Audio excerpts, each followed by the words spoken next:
And with the United States being in control of that piece of land, a fairly large piece of land, you're going to have stability in the Middle East for the first time.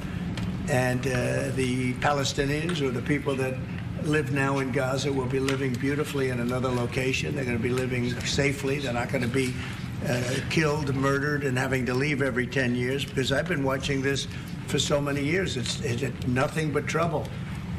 Everyone's being killed. They're being robbed. It's like living in hell.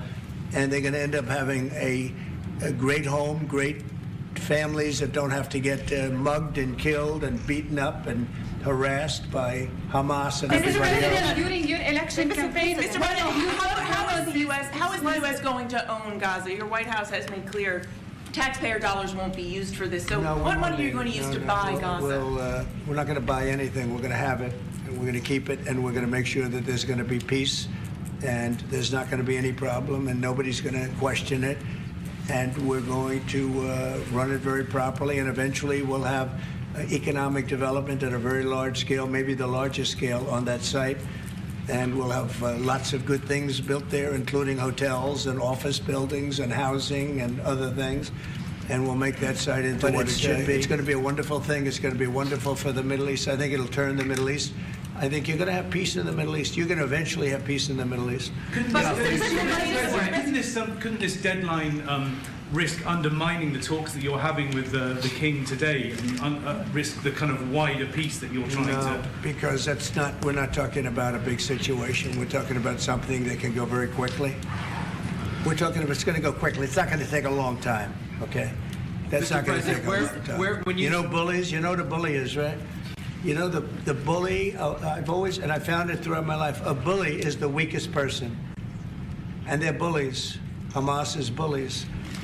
The weakest people are bullies. You know that, right? And they don't want to be in the Gaza Strip, but they have no choice. They have to be, and they're being killed there at levels that nobody's ever seen. No place in the world is like as dangerous as the Gaza Strip. They don't want to be there. They have no alternative. When they have an alternative, not one person will want to stay where they are. Nobody wants to stay there. They're living in hell.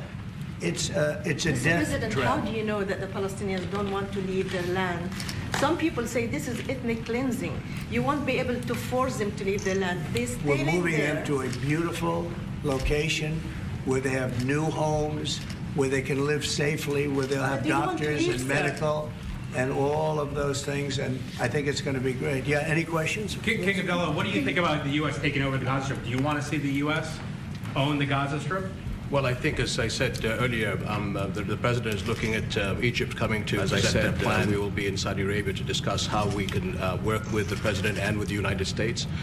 So I think let's wait until the Egyptians can come and present to the president and not get ahead of ourselves. And is there a parcel of land in Jordan that you're willing to have Palestinians? Well, I think what we said, I have to look at the best interests of my country. I think the president is very happy that we do this thing with 2,000 children as quickly as possible.